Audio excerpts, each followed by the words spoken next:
Les mois de juillet et août 2022 resteront gravés dans les mémoires de tous en Gironde et dans celles de nombreux chasseurs girondins.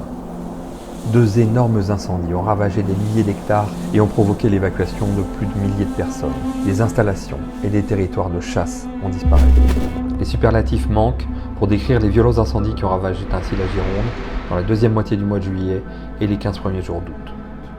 Plus de 1000 pompiers ont dû être mobilisés et jusqu'à 36 000 personnes ont été évacuées. Jamais des feux de cette ampleur n'avaient frappé cette région. D'épaisses fumées noires s'élèvent alors depuis la forêt de la Teste de Buch et du côté de l'Andiras, attisées par une végétation sèche, des milliers de pins sont dévorés par les flammes. Ce seront près de 28 000 hectares qui auront brûlé en Gironde. Des pins, des installations, des forêts séculaires.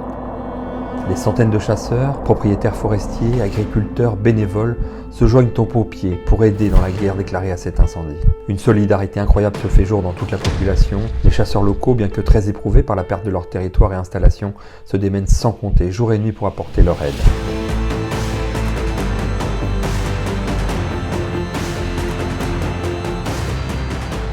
Durant toute cette période tragique, votre fédération s'est elle aussi mobilisée auprès des chasseurs et au plus près du terrain.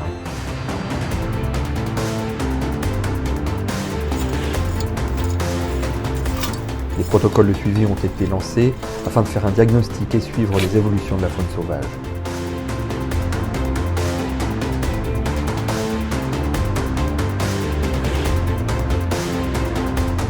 Les circuits ont été réalisés périodiquement, de nuit, avec des jumelles thermiques, puis de jour afin de recenser les oiseaux et autres données naturalistes.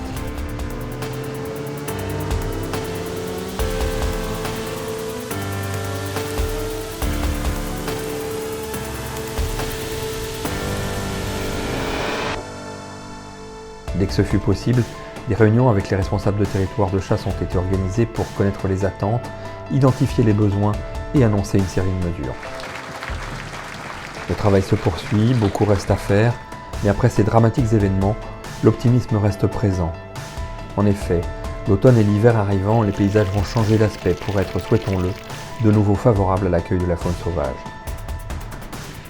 Restons confiants en la force de la nature et dans notre capacité à en tirer les enseignements à reconstruire la forêt. Comptez sur nous.